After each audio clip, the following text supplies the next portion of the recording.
Vamos a abrir nuestras Biblias, hermanos, en el libro de Deuteronomio, capítulo 3.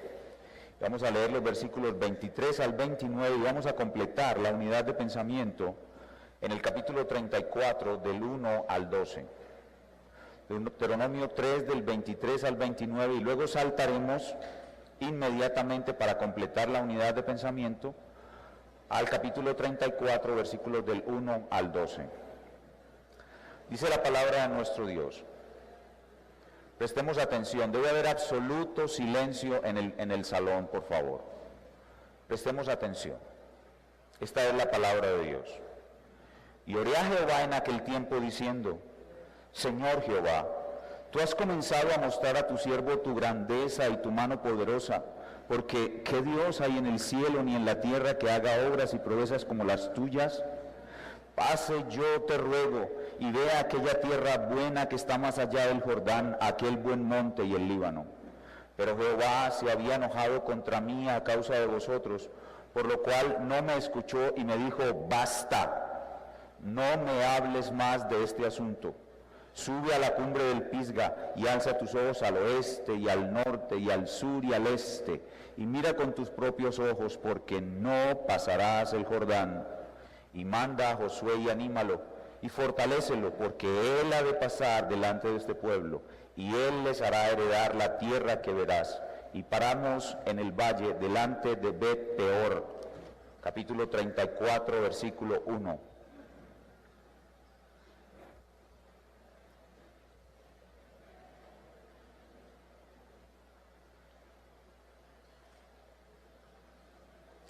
Subió Moisés de los campos de Moab al monte Nebo, a la cumbre del Pisga, que está enfrente de Jericó, y le mostró Jehová toda la tierra de Galaad hasta Dan, todo Neftalí y la tierra de Efraín y de Manasés, toda la tierra de Judá hasta el mar occidental, el Negueb y la llanura, la vega de Jericó, ciudad de las palmeras, hasta Zoar. Y le dijo Jehová: esta es la tierra de que juré a Abraham, a Isaac y a Jacob, diciendo: a tu descendencia la daré, te he permitido verla con tus ojos, mas no pasarás allá. Y murió allí Moisés, siervo de Jehová, en la tierra de Moab, conforme al dicho de Jehová. Y lo enterró en el valle, en la tierra de Moab, enfrente de Bet Peor, y ninguno conoce el lugar de su sepultura hasta hoy. Era Moisés de edad de 120 años cuando murió. Sus ojos nunca se oscurecieron ni perdió su vigor. Y lloraron los hijos de Israel a Moisés en los campos de Moab 30 días. Y así se cumplieron los días del lloro y del luto de Moisés. Y Josué, hijo de Nun, fue lleno del espíritu de sabiduría, porque Moisés había puesto sus manos sobre él. Y los hijos de Israel le obedecieron e hicieron como Jehová mandó a Moisés. Y nunca más se levantó profeta en Israel como Moisés, a quien haya conocido Jehová cara a cara. Nadie como él en todas las señales y prodigios que Jehová le envió a hacer en tierra de Egipto, a Faraón y a todos sus siervos y a toda su tierra, y en el gran poder y en los hechos grandiosos y terribles que Moisés hizo a la vista de todo Israel. Israel está a punto de entrar en la tierra prometida y Moisés está dando una repetición de la ley. La palabra Deuteronomio significa repetición de la ley. Esta repetición de la ley es para la segunda generación que va a poseer la tierra prometida. Recuerden que la primera generación fue castigada toda por su incredulidad y murió toda en el desierto. En esta repetición de la ley, Moisés comienza con un recordatorio de los hechos desde que salieron de Egipto. Y después de ese recordatorio le resalta a este pueblo que lo más importante para ellos será obedecer los mandamientos del Señor. Repito, en eso se puede resumir todo el libro de Deuteronomio. Lo más importante para Israel es obedecer los mandamientos del Señor. Amar al Señor es obedecer sus mandamientos. Para Israel, obedecer sus mandamientos será su vida, su bienestar, su paz, su felicidad, su fuerza, su sabiduría y prestigio ante otros pueblos, su permanencia en la tierra prometida, su victoria sobre sus enemigos, la seguridad de su sustento, su justicia, su buena salud, etc. Y el principal enemigo que tendrán los israelitas no serán los cananeos, sino el desobedecer los mandamientos del Señor. Porque el Señor ama a los que guardan sus mandamientos y les hace mucho bien, pero aborrece a los que le aborrecen y no guardan sus mandamientos, y pronto les dará el pago Él en persona. A los tales destruirá, porque el Señor aborrece al que hace el mal. Y por eso, si los israelitas desobedecen, su desobediencia a los mandamientos del Señor será su infelicidad, su carencia de paz y bienestar, su carencia de lluvias y de sustento, su inseguridad, su castigo seguro, su derrota frente a sus enemigos, su exilio en tierra ajena, su humillación, su deshonra y su casi extinción. Y para persuadirlos de que esto será así, en este recordatorio Moisés les dice a ellos: acuérdense de sus padres desobedientes, y les recuerda una a una las veces que sus padres desobedientes desobedecieron a Jehová y fueron castigados. Les recuerda el caso del becerro de oro, los castigos de los rebeldes que murmuraron contra el Señor en distintas partes, el castigo de Coré y su séquito, el castigo de los que fornicaron con mujeres moabitas en Baal Peor, el castigo de los rebeldes que no quisieron entrar en la tierra prometida, y de una manera especial añade: miren, todos estos desobedientes fueron castigados, porque desobedecer al Señor es lo peor. Pero mírenme a mí, yo también desobedecí al Señor y fui castigado. Moisés añade lo que le sucedió a él también por ser desobediente. Él se pone como una demostración de que desobedecer los mandamientos del Señor es lo peor. Mírenme a mí, yo desobedecí y miren el castigo que recibí del Señor. El tema de nuestro pasaje es la caída en pecado de un gran siervo de Dios al final de su carrera, y el castigo que recibió del Señor como un llamado a permanecer en obediencia durante toda la carrera. Ese es el tema de nuestro pasaje. Y en este pasaje vamos a ver la alta probabilidad que tenemos los hijos de Dios de caer en pecado durante nuestra carrera y dañar nuestra carrera. Y también vamos a ver el amor castigador de Dios para sus hijos. El amor castigador de Dios para sus hijos. Por eso le hemos puesto por título a nuestro mensaje del día de hoy: el cristiano y sus caídas. El cristiano y sus caídas. Y para estudiar nuestro pasaje veremos tres sencillos puntos. Lo primero que veremos será la súplica sobre el castigo por la caída, en los versículos 23 al 25, la súplica. Segundo, veremos la confirmación del castigo por la caída, en los versículos 26 al 29. Y tercero, veremos la ejecución del castigo por la caída, en el capítulo 34, versículos del 1 al 12. Una vez más, vamos a viajar en la máquina del tiempo, vamos a ir al pasado. Y vamos a hablar de algo que ya hemos hablado en esta iglesia y que es para mí una de las cosas más importantes de nuestra vida cristiana. Hoy vamos a hablar de conciencia de carrera. Conciencia de carrera. Pido al Espíritu de Dios que nos dé a todos conciencia de carrera, y a los que ya la tenemos nos fortalezca. Veamos en primer lugar la súplica sobre el castigo por la caída. La súplica sobre el castigo por la caída. Veamos el versículo 23. Y oré a Jehová en aquel tiempo diciendo: Señor Jehová, tú has comenzado a mostrar a tu siervo tu grandeza y tu mano poderosa, porque ¿qué Dios hay en el cielo ni en la tierra que haga obras y proezas como las tuyas. Noten cómo para Moisés esos 40 años de haber visto todos esos milagros al salir de Egipto, durante el desierto, el maná, el agua de la roca, todos esos milagros son apenas el comienzo de las grandezas de Jehová. Y Moisés, deseando ver más de Dios, le ruega, le suplica, déjame ver lo que está más allá del comienzo. Dice el 25, pase yo te ruego. Ahí está la súplica, pase yo te ruego y vea aquella tierra buena. Esa palabra me encanta, vea aquella tierra buena. Así será el mundo en que nosotros vamos a vivir al final. Vea aquella tierra buena que está más allá del Jordán, aquel buen monte y el Líbano, ese bosque maravilloso, paradisíaco, el bosque del Líbano. Ahí tenemos una súplica, pero antes de observar con cuidado esta súplica, recordemos un poquito primero la caída de Moisés. Vamos a recordar un poquito lo que vimos en la clase anterior en Números 20.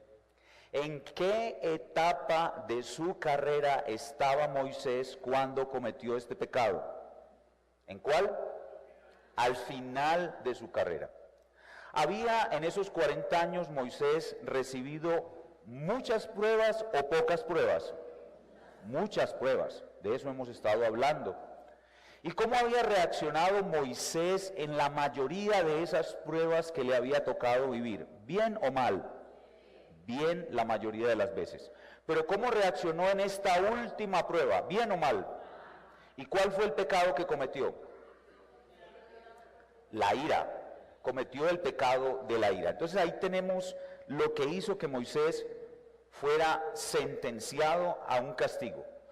2 años después de ese evento, después de esa caída, Moisés suplica que se le levante el castigo. Dice, pase yo te ruego, pase yo te ruego. Es una súplica intensa. Moisés había hecho esa súplica muchas veces. A mí me fascina este pasaje porque se ve la forma tan personal como Dios hablaba con Moisés. Y Moisés le rogaba y le decía una y otra vez al Señor, déjame pasar, déjame pasar, déjame pasar. Y el Señor como que se cansa y le dice, basta, no me hables más de eso. Era una súplica muy, muy, muy intensa. ¿Y por qué se atreve Moisés a suplicar que se le levante el castigo? Moisés se atreve a suplicar que se le levante el castigo porque él conoce a Dios. Y sabe que nuestro Dios es misericordioso y se arrepiente del castigo, pues incluso en el pasado, cuando Moisés pidió que no castigara al pueblo, el Señor se arrepintió del castigo. Entonces Moisés sabía que Dios se arrepiente del castigo. Además, Moisés sabía que Dios era su amigo. Y por esa razón se atreve a pedirle que le levante el castigo. Pero veamos qué le dice la divina respuesta a esta súplica intensa. Y ese es nuestro segundo punto. La confirmación del castigo por la caída en el versículo 26. Pero Jehová se había enojado contra mí a causa de vosotros, por lo cual no me escuchó. Y me dijo Jehová, basta, no me hables más de este asunto. Jehová se había enojado contra mí. Vamos a mirar en el capítulo 4, versículo 21, por qué razón el castigo de Moisés era irrevocable. 4:21 dice, y Jehová se enojó contra mí por causa de vosotros y juró, noten eso, y juró. Jehová cuando está enojado con sus siervos, algunas veces jura que te va a castigar. Y ese castigo es irrevocable. Y juró que yo no pasaría el Jordán, ni entraría en la buena tierra que Jehová tu Dios te da por heredad. ¿Notaron eso? Ahora pueden entender por qué el castigo de Moisés era irrevocable. Pero hay algo mucho más interesante que este pasaje nos enseña acerca de Dios. Recuerden que en el tiempo de nuestra época hay una visión desbalanceada de Dios. Ahora noten lo que les voy a preguntar. En nuestra época se exalta demasiado el amor de Dios y algunos cristianos creen que Dios nunca se va a enojar contra ellos. Noten lo que voy a decir a continuación. ¿Qué tanto se enoja nuestro Dios con sus hijos cuando ellos caen en pecado? Y esto va a ser sorprendente para ustedes. Vean conmigo en Deuteronomio 9:20. Vamos a ver un caso en el cual el Señor se enojó con uno de sus hijos, con Aarón, en el caso del becerro de oro. Y ahí vamos a ver qué tanto se enoja Jehová cuando sus hijos caen en pecado. 9:20 de Deuteronomio. Dice el texto: contra Aarón también se enojó Jehová en gran manera para destruirlo. Y también oré por Aarón en aquel entonces. ¿Notaron eso? ¿Que tanto se enoja nuestro Dios con sus hijos cuando caemos en pecado? En gran manera, para destruirlo. Es decir, que si no hubiera sido por la oración de Moisés por Aarón, Aarón hubiera sido fulminado en ese instante. Ahí vemos el poder intercesor de Moisés como mediador del antiguo pacto. Y por eso ya podemos entender por qué el pecado de Moisés y el castigo que debía recibir eran irrevocables. Y por eso el Señor le dice a Moisés: basta, no me hables más este asunto. Entonces Dios confirma el castigo por la caída. Y eso nos lleva a nuestro tercer punto, la ejecución del castigo por la caída. Pero antes de la ejecución del castigo por la caída, nuestro Dios sí es en extremo misericordioso. Y aunque va a castigar a Moisés, le va a dar un consuelo. Le va a dar el consuelo de atisbar la tierra prometida en la distancia. Damos nuestro tercer punto y trasladémonos al final del libro de Deuteronomio, capítulo 34. Vamos a ver ese consuelo que Moisés le da que Dios le da a Moisés antes de la ejecución de su castigo.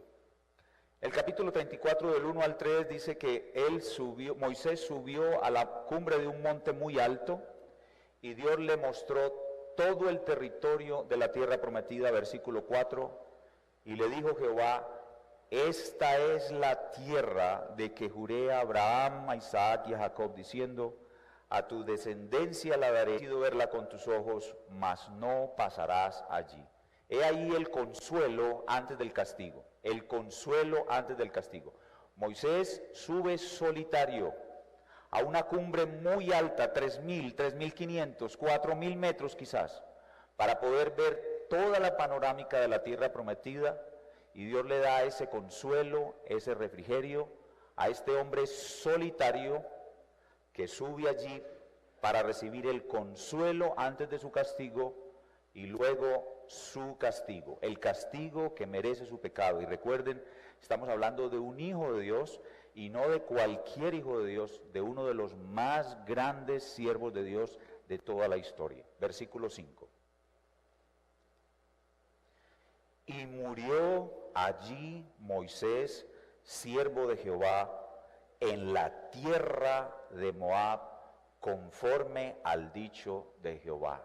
El castigo contra el siervo de Jehová ocurrió conforme al dicho de Jehová. Hermanos, Dios cumple tanto sus promesas como sus amenazas y sus castigos que ha decretado para nosotros. Pero hay algo más asociado a este castigo que ya ha sido ejecutado, y es el sepelio de Moisés. Verso 6. Y lo enterró en el valle, en la tierra de Moab, enfrente de Bet Peor, y ninguno conoce el lugar de su sepultura hasta hoy. El funeral de Moisés fue un funeral privado, realizado por medio de ángeles, como dice Judas 9. Y durante el funeral de Moisés hubo una mala intención de Satanás, Hubo una disputa entre ángeles porque Satanás tenía una mala intención con el cuerpo de Moisés y esa mala intención no le fue permitida. La pregunta que surge aquí es, ¿por qué no le permitió Dios a Moisés el debido funeral delante de su pueblo? En la Biblia, la vida de un gran hombre de Dios que tiene una gran carrera es sellada con un gran funeral. Impedirle a alguien en la Biblia que tenga un buen funeral o cremar sus huesos, es una señal de indignidad, de repudio, de rechazo y de reprobación de parte del Señor. Dios no repudió, ni reprobó, ni rechazó a Moisés. Moisés murió en las manos del Señor, creo yo, una maravillosa muerte, pero a Moisés se le negó el funeral de un jefe de Estado, que es lo que él merecía. La pregunta es, ¿por qué el Señor le negó a Moisés el funeral de jefe de Estado que él merecía? ¿O por qué no le permitió pedir, rogar, como a José, que sus huesos fueran trasladados a la tierra prometida? Son dos preguntas muy interesantes. Y yo creo que todo esto está relacionado con el castigo que Dios le dio a Moisés y que tiene propósitos tipológicos. Quizás ocultar el cuerpo de Moisés tiene que ver con el hecho de que en el desarrollo histórico de la redención, el pueblo de Dios debe quitar sus ojos de Moisés y poner sus ojos en Cristo.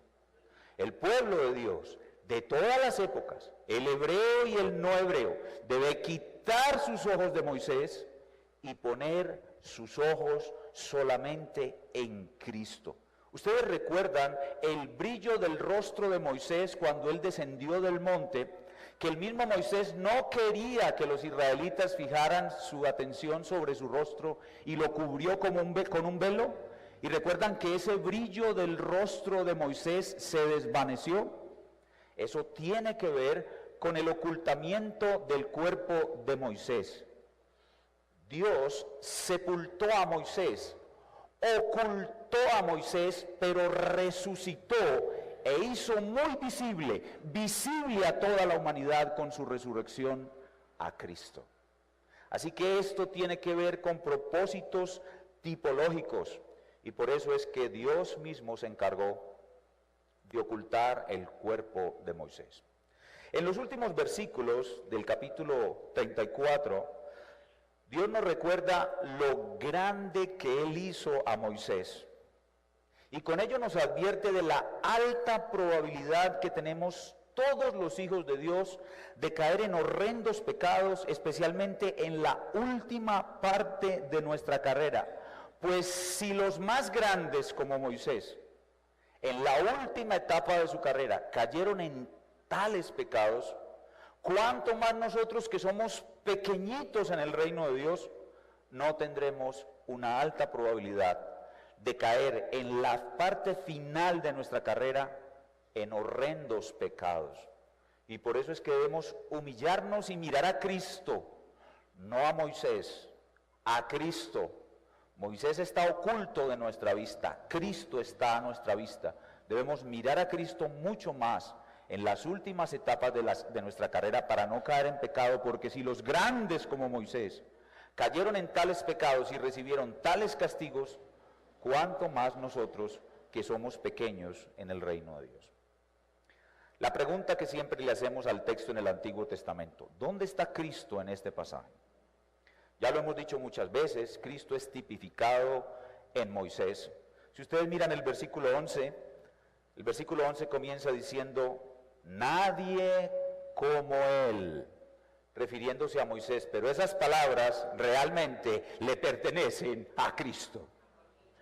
Nadie como Él, esas palabras le pertenecen a Cristo. Y cuando analizamos el tipo entre Moisés y Cristo, en este punto de la carrera de Moisés, resaltan más las diferencias que las similitudes entre los dos.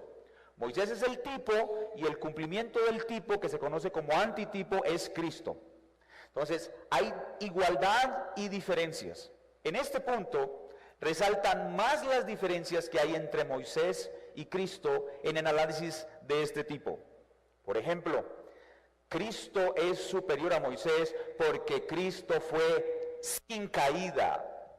Moisés fue con caída, Cristo sin caída.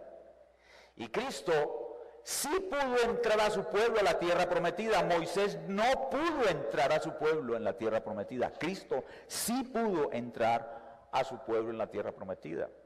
También se diferencia la intercesión de ambos. Moisés hizo una intercesión muy buena. Por la intercesión de Moisés el pueblo fue librado de morir, pero Moisés solo podía interceder en momentos específicos por una situación específica o por unos individuos específicos. En cambio, la intercesión de Cristo es permanente. La Escritura dice que Él no cesa de interceder por nosotros. Cristo y no Moisés. Por eso Moisés está oculto. Nadie sabe dónde está su cuerpo, porque debemos mirar es a Cristo. Pero la diferencia más notoria entre Cristo y Moisés es que Cristo es mediador de un mejor pacto. Moisés fue el mediador de un antiguo pacto, pero Cristo es el mediador de un nuevo y mejor pacto, en el cual se nos manda obedecer los mandamientos de Dios, pero además se nos da la capacidad para obedecerlos. Escuchen lo que dice Ezequiel capítulo 36, del 25 al 29. Solo escúchenlo. Dice la palabra de Dios hablando sobre el nuevo pacto, el pacto de Cristo. Dice la palabra de Dios: esparciré sobre vosotros agua limpia, y os limpiaré de todas vuestras inmundicias, y de todos vuestros ídolos os limpiaré. Y quitaré de vuestra carne el corazón de piedra, y pondré entre vosotros un corazón de carne, y pondré dentro de vosotros mi espíritu. Y escuchen lo que dice a continuación: y haré que andéis en mis mandamientos y los pongáis por obra. Hermano, cada que tú obedeces un mandamiento de Dios, es Dios haciendo que tú lo obedezcas, por la gracia que se obtuvo por medio de Cristo. Y haré que andéis en mis mandamientos y los pongáis por obra. Esa es la característica del nuevo pacto. Y termina diciendo: y entraréis a la tierra que di a vuestros padres, y yo seré a vosotros por Dios, y vosotros me seréis por pueblo. Y eso significa: la misión será perfecta y completamente cumplida, lo cual no pudo hacer Moisés. Hermanos, Moisés es como un mal esposo. Moisés es como un mal esposo que manda bien en su casa, da buenas órdenes, buenas directrices, pero es un mal proveedor. No provee lo necesario para cumplir lo que manda. En cambio, Cristo es un buen esposo, quien manda bien lo que hay que hacer, y es un excelente proveedor. Él da todo lo que se necesita para obedecer lo que Él mismo manda. Por eso es un mejor pacto. Hermanos, nosotros estuvimos casados con Moisés, pero Él murió para que pudiéramos casarnos con Cristo, un esposo que jamás morirá. Eso es lo que está detrás de esa tipología en la sepultura no conocida del cuerpo de Moisés. ¿Cuál es el provecho para nosotros de este pasaje? Ya lo hemos dicho: la alta posibilidad de tener caídas durante nuestra carrera y sufrir grandes pérdidas, especialmente al final de la misma, nos debe hacer estar más alertas, más vigilantes contra el pecado. El segundo elemento que es de gran provecho para nosotros es conocer el amor castigador de Dios y temerle. Los cristianos debemos conocer el amor castigador de Dios y temerle.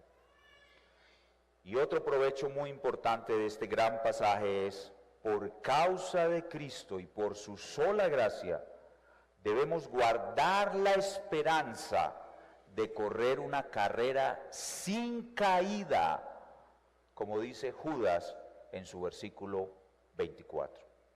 Y aquel que es poderoso para guardaros sin caída y presentaros delante de su gloria con gran alegría. Debemos tener esa esperanza de correr una carrera sin caída y solo por causa de Cristo. ¿Cuáles son las aplicaciones que podemos sacar de nuestro pasaje? La primera aplicación es lo que mencioné al principio, conciencia de carrera. ¿Qué es lo que llamamos conciencia de carrera? Conciencia de carrera es anhelar, orar constantemente, si es posible, diariamente, y esforzarnos en Cristo por correr una buena carrera sin caída y tener un buen final. Este mensaje lo di hace por ahí unos 4 años, en Hechos capítulo 20, versículo 24, donde el apóstol Pablo dice: de ninguna cosa hago caso, ni estimo preciosa mi vida para mí mismo, con tal de que acabe mi carrera con gozo y el ministerio que recibí del Señor Jesús, para dar testimonio del Evangelio, de la gracia de Dios. Hermanos, conciencia de carrera es un gran don que Dios puede conceder a su pueblo si se lo pedimos. La mayoría de los cristianos no tenemos conciencia de carrera y andamos desprevenidos, no tenemos una meta fija, no estamos mirando un futuro, no estamos mirando una meta, no tenemos fijos los ojos en un final, en una buena carrera y en un buen final. Vamos desprevenidos esperando que Dios nos dé el pan de cada día, esperando vivir bien en este mundo, pero no tenemos ambición por correr una buena carrera. Y eso es lo que yo llamo conciencia de carrera. Y en este pasaje lo hemos visto de nuevo. Y es necesario, para poder tener conciencia de carrera, que la palabra de Dios abunde en su mente. Es absolutamente necesario memorizar la palabra de Dios. Hay 3 versículos muy importantes que han sido de gran ayuda para mí y que quiero compartir contigo esta mañana e invitarte a que los memorices. Estos 3 versículos te van a equipar, te van a dar fuerza, van a estar contigo en los momentos difíciles y te van a estimular para poder seguir corriendo una buena carrera. Vamos a ver si ustedes conocen algo de estos 3 versículos. Yo voy a decir la mitad del versículo y ustedes lo completan. ¿Listos? Sé fiel hasta la muerte y yo te daré la corona de la vida. Apocalipsis 2:10. Vamos con el segundo. Retén lo que tienes para que ninguno tome tu corona. Apocalipsis 3:11. Vamos con el tercero. Mirad por vosotros mismos para que no perdáis el fruto de vuestro trabajo, sino que recibáis, María Consuelo, recibáis galardón completo. Segunda de Juan 8. Hermanos, yo los invito a memorizar estos 3 versículos. Yo, en mi deseo de que queden en mi corazón, los he convertido en un cuadro, y una hermana de aquí me hizo un diseño y mandé a hacer un cuadro, y tengo esos 3 versículos al frente de mi cama, de tal manera que cuando me levanto por la mañana, lo primero que veo son esos 3 versículos. Yo le recomiendo que usted use esos 3 versículos, los lleve a lo profundo de su corazón, y le garantizo que con ellos Dios le va a dar conciencia de carrera. O sea, mi pregunta entonces, hermano, es: ¿tienes tú conciencia de carrera? ¿Tienes tú conciencia de carrera? Si no la tienes, te garantizo que no vas a correr una buena carrera, no vas a tener un buen final, no vas a guardarte lo suficiente de las caídas, vas a tener caídas y vas a recibir el amor castigador de Dios y vas a tener muchas pérdidas aquí y en el reino de Dios. ¿Creen ustedes que llegar a tener una buena carrera y un buen final es fácil o difícil? Imposible. Es imposible, porque es gracia, es pura gracia. Pero para poder obtener esa gracia hay que hacer lo que dijo nuestro Señor Jesucristo. Otro versículo, yo digo la mitad y ustedes lo completan. Pedid y se os dará. Llamad y se os abrirá. Porque todo aquel que pide, recibe. Y el que busca, y al que llama, eso es lo que hay que hacer para poder tener conciencia de carrera. Segunda aplicación. Esta es para los hermanos que ya han caído en pecado, que ya tienen una carrera con caída.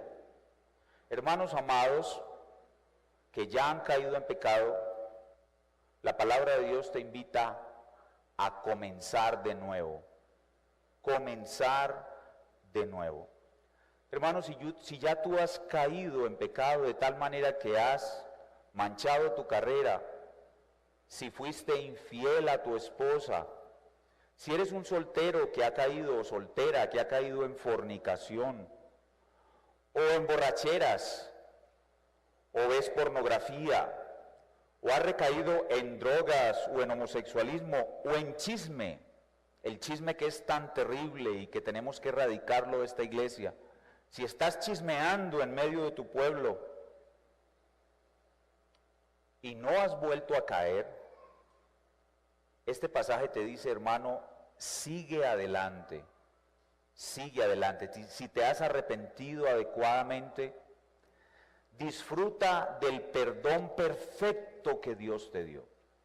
Hermanos, los que han caído tienen del Señor un perdón perfecto. Y hermanos, si tú has caído, oye bien, y Dios no te ha castigado, ¿sabes por qué cuando caíste Dios no te castigó como castigó a Moisés? Porque Cristo intercedió por ti. Si Él te ha dado un perdón perfecto y no te ha castigado, adivina para qué es. Para que te sigas esforzando y no caigas más y termines una buena carrera. Tu carrera no se ha destruido por esa caída. Así lo ve el Señor, que te dio un perdón perfecto y que no te castigó. Es increíble, yo he visto el amor maravilloso de Dios.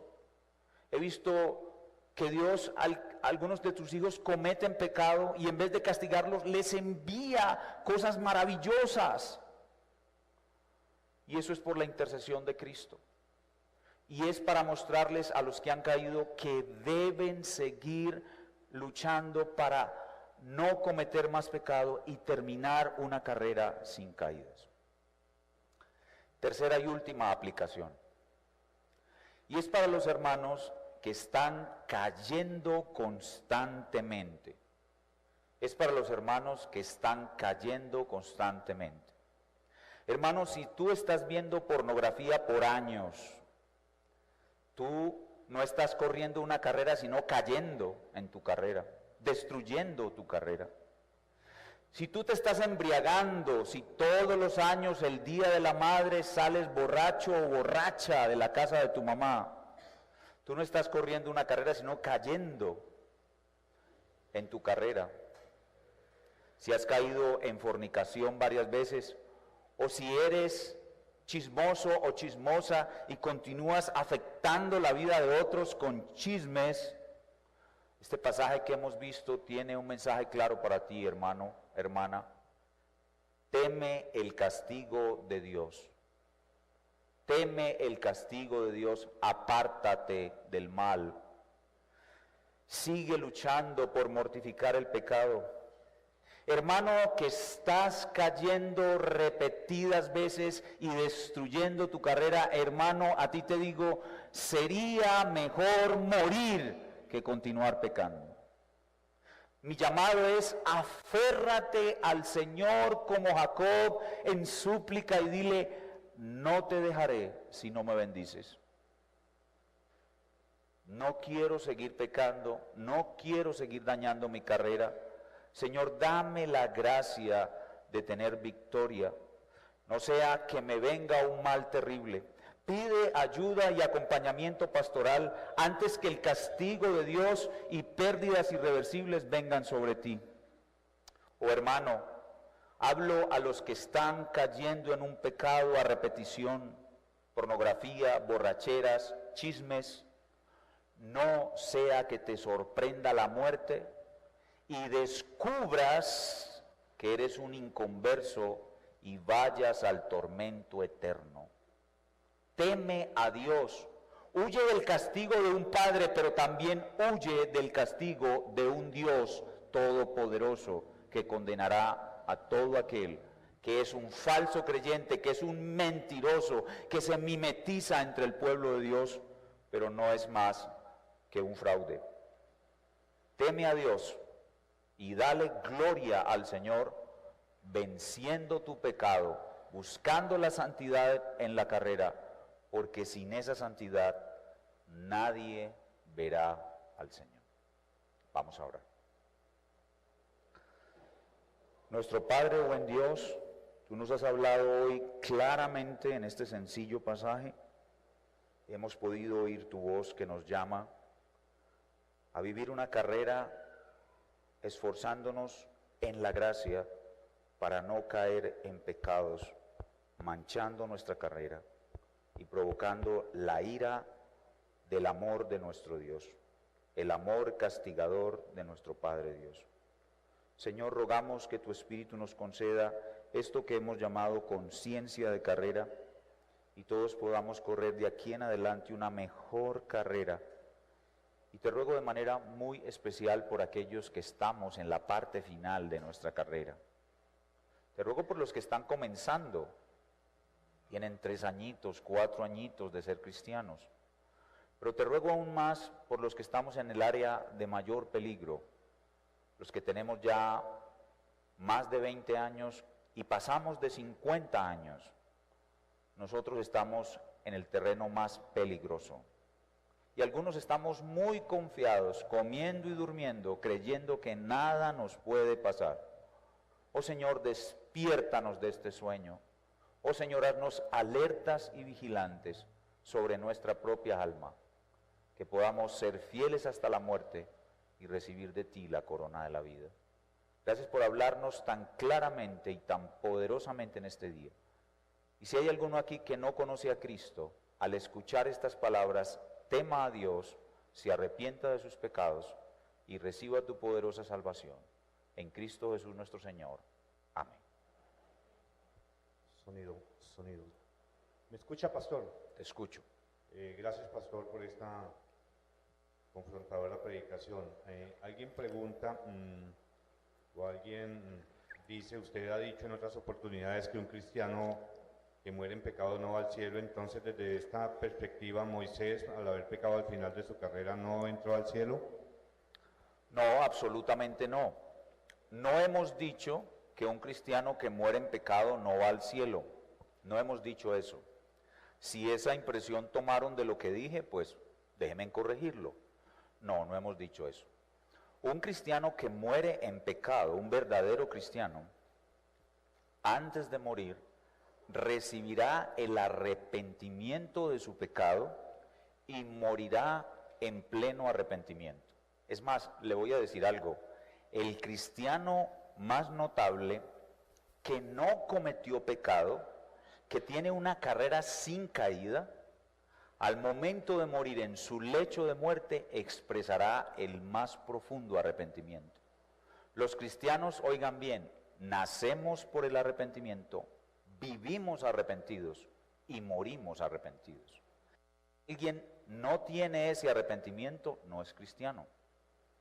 Entonces, todo cristiano recibirá el arrepentimiento. El arrepentimiento es un don de la gracia de Dios asegurado por la cruz.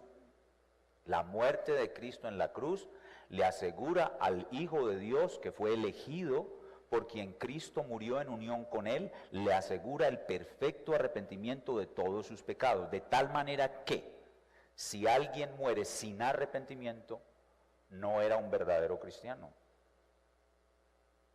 Y segundo, la segunda parte de la pregunta, Moisés se arrepintió de su pecado. Moisés fue perdonado, lo que no se le dio fue quitarle el castigo.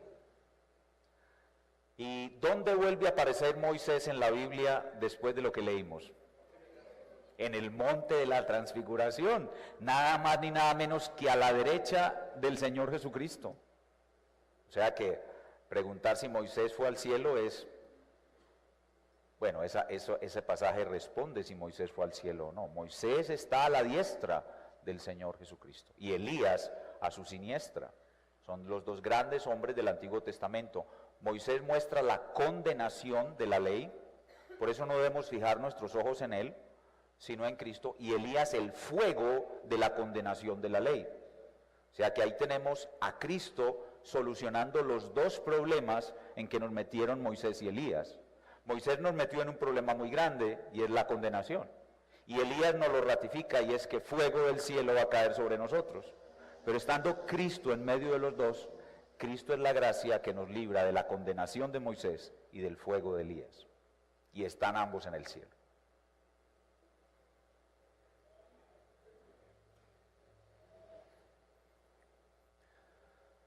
¿Qué tal si coges este que está aquí?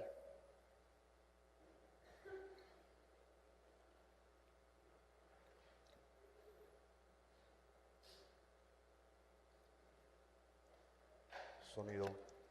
Pastor, se ha dicho en otras oportunidades que lo ideal para un cristiano cuando muere es que sea sepultado en tierra y no cremado.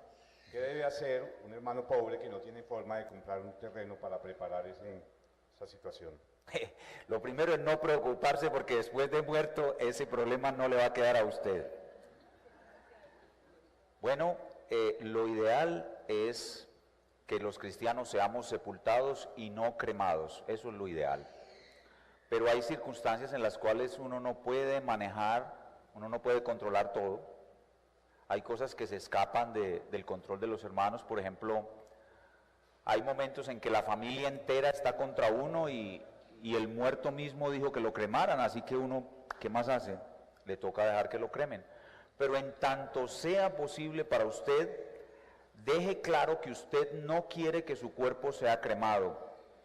Le voy a explicar por qué.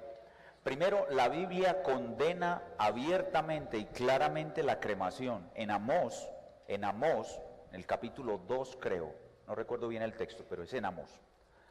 Se menciona que Dios está enojado con Moab porque quemó los huesos de su rey. Es decir, el cuerpo humano tiene tal dignidad, el cuerpo humano es la imagen de Dios, que enviar un cuerpo a una cremación es tratar indignamente la imagen de Dios.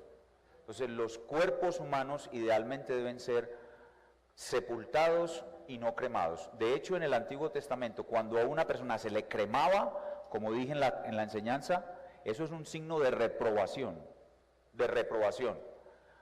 hay un personaje fascinante en la Escritura, que es Sara, la mujer de Abraham. ¿Ustedes saben qué fue lo mejor que tuvo Sara en su vida? Su funeral. El funeral de Sara muestra que ella realmente era una princesa. El funeral de Sara, si no habían puesto atención a eso, presten atención a eso. El funeral de Sara en la cueva de Macpela es lo mejor. Con ese funeral Dios selló que Sara era realmente una princesa. Por eso cremar a un ser humano es una señal de reprobación. Y lo segundo es que nosotros creemos en la resurrección. Y la Biblia dice que nuestro cuerpo es una semilla. Entonces esa semilla debe ser colocada en la tierra para que cuando Cristo suene la trompeta, el cuerpo se levante de la tierra. En lo posible debemos procurar que ese símbolo, que esa profecía se cumpla con nuestro cuerpo, que nos levantemos como semilla de la tierra. Pero si no se puede cumplir, usted relájese, tranquilo, no pasa nada. Si usted, su cuerpo o sus familiares fueron cremados, tranquilo, relájese, no pasa nada. Ahora, aquí en esta iglesia hay un formato autenticado en notaría donde usted puede dejar por escrito que usted no quiere que su cuerpo sea cremado y que usted no quiere que sus exequias sean dirigidas por ningún cura católico o cosa por el estilo, sino que usted quiere que sus pastores prediquen en su funeral y que usted sea sepultado. Usted puede llenar ese formato que está en el escritorio de la secretaria, usted puede pedirlo, llenarlo, autenticarlo en notaría y cuando usted muera nosotros nos haremos cargo de su funeral. Pastor, ¿por qué quería Satanás el cuerpo de Moisés? Bueno, esto es, la Biblia no nos dice exactamente por qué razón, pero la mayoría de los estudiosos de la Biblia están de acuerdo en que la mala intención de Satanás era provocar la superstición y la idolatría de los israelitas, haciendo de la tumba de Moisés un gran ídolo para separar al pueblo de Jehová, haciendo lo que se fuera todo sobre la idolatría a Moisés. Pero eso es pura especulación, la Biblia no nos dice claramente por qué. Pastor, aunque usted otras veces ha tocado este tema sobre las pérdidas del creyente en el siglo venidero, de pronto hay un hermano nuevo que está haciendo la pregunta: ¿cuáles son esas pérdidas que tendrá Moisés en el siglo venidero? Bueno, los ministros de la palabra vamos a tener un juicio especial. Y cuando los ministros de la palabra predicamos algo que no fue verdad o representamos mal el evangelio durante nuestras vidas, el Señor Jesucristo nos lo va a cobrar y nos lo va a cobrar caro. Esas pérdidas significa que perderemos galardones y coronas, perderemos renombre, fama, poder, prestigio en el reino de Dios. En vez de ocupar los lugares que debiéramos ocupar, los grandes en el reino de Dios estarán el uno a la derecha de Cristo, el otro a la izquierda. A medida que nosotros cometemos pecados y dañamos nuestra carrera, la posición que vamos a ocupar es más allá. O sea, los ministros de la palabra estamos llamados a estar cerca de Cristo, pero si no somos fieles, si predicamos lo que no es verdad y con nuestra vida representamos mal el evangelio, en vez de pararnos el uno a la derecha y el otro a la izquierda, nos vamos a parar más allá, ¿verdad? Más allá, más allá, más allá. Los fieles estarán muy cerca de Cristo, los menos fieles estarán lejos, lejos, lejos, lejos. Quién sabe, el uno por allá en la Patagonia y el otro por allá en Luxemburgo. Entonces, en eso consisten las pérdidas, es pérdida de grandeza en el reino de Dios. ¿Y cómo evitar las pérdidas en esta vida y en el siglo venidero? Ya lo vimos en la enseñanza, siendo humildes, reconociendo que somos pecadores, que estamos en una época muy peligrosa de la carrera, velando y orando todos los días y suplicando al Señor: dame una buena carrera, dame una buena carrera, dame un buen final, no te dejaré si no me bendices. Eso solamente se logra por gracia. Pastor, usted habló de que Cristo era el mediador de un nuevo y mejor pacto. La pregunta es: en el antiguo pacto los hijos de los israelitas estaban dentro del pacto a través de la circuncisión. ¿Está vigente en el nuevo pacto o eso fue abolido? Totalmente abolido, totalmente abolido. Ni la circuncisión, ni ninguno de los ritos del antiguo pacto, lo que llaman las fiestas solemnes, Pascua, Purim, Hanukkah, Yom Kippur, todo eso fue abolido y nosotros como cristianos no debemos permitir que ese judaísmo que fue abolido llegue a nuestras vidas. El verdadero cristianismo está alejado del cristianismo, mejor dicho, que hagan esas fiestas los que puedan encontrar el cuerpo de Moisés, ¿sí o no? De resto, todo eso fue abolido. Pastor, estando bajo el nuevo pacto y siendo redimidos por la obra perfecta de Cristo, ¿Dios se enfurece como lo hizo con Aarón cuando los redimidos pecan? Oiga, ¿usted lo leyó o no lo leyó conmigo? Es que yo les dije, esto te va a sorprender, ¿sí o no? Que Dios se enoje tanto como para jurar: Moisés, te voy a castigar y no vas a entrar a la tierra prometida. Tenemos que mirar a Dios simétricamente. Dios es un ser simétrico, es decir, su amor es de la misma magnitud que su ira. Es más, si no existe amor, si existe amor, tiene que existir ira, porque el que ama intensamente lo que es bueno, aborrece intensamente lo que es malo. Dios se enoja contra ti y uno de mis propósitos, y estuve orando toda la semana por cada uno de ustedes, es que ustedes le tengan miedo a Dios. Deben tenerle miedo a Dios y eso los guarda de pecar. Es más, la Escritura dice que ¿en qué se perfecciona la santidad? En el temor de Dios. Entonces esta figura, yo estoy seguro de que si a mí me escuchan predicar esto no me van a invitar a ninguna iglesia, pero gracias a Dios yo tengo mi propia iglesia. A la gente no le gusta escuchar lo que yo dije hoy, pero lo que yo dije hoy está en la Biblia. Usted mismo lo leyó y no necesita tener un doctorado en hebreo para entender Deuteronomio 9:20. Ahí está escrito, el Señor se enojó tanto con Aarón que quería destruirlo al instante. Y usted recuerde lo que le sucedió a Usa. A Usa, ¿qué le pasó a Usa? Fulminado instantáneamente. Eso es para que nosotros le temamos al Señor. Que es como lo dice Hebreos claramente, temamos. ¿Hasta qué punto es pertinente orar persistentemente por algo, cualquier situación por la que estemos orando? Mientras Dios no le diga que no, usted puede seguir orando. Pero si Dios le dice, basta ya. El problema es que ahora Dios no nos dice como a Moisés de viva voz. Tenemos que esperar o que en la providencia de Dios nos niegue, la providencia nos muestra que Dios nos niega, o Dios nos conceda lo que le pedimos. Pero mientras podamos orar, debemos seguir orando por lo que queremos y que creemos que es la voluntad de Dios. Entonces, no cese de orar, siga orando hasta que Dios de alguna manera le haga saber que su respuesta es no. Cuando usted ora a Dios, Dios le puede decir sí rápidamente o a mediano plazo, le puede decir no, que no le dé nada, o le puede decir espere y siga orando. Entonces, espere y siga orando. Es algo que sí se puede hacer indefinidamente. Por último, pastor, cuando un cristiano cae repetidas veces en un mismo pecado y se convierte en piedra de tropiezo para otros, ¿cómo podemos aconsejar a este hermano o a esta hermana? Es muy difícil que usted como miembro de la iglesia pueda hacerlo. Lo mejor es que él vaya a los pastores, reciba supervisión pastoral y los pastores con todos los recursos que tenemos, incluida la disciplina eclesiástica, pasemos a ayudar a ese hermano porque ese hermano está en una situación muy delicada. Entonces, ese hermano necesita la ayuda y el consejo de los pastores.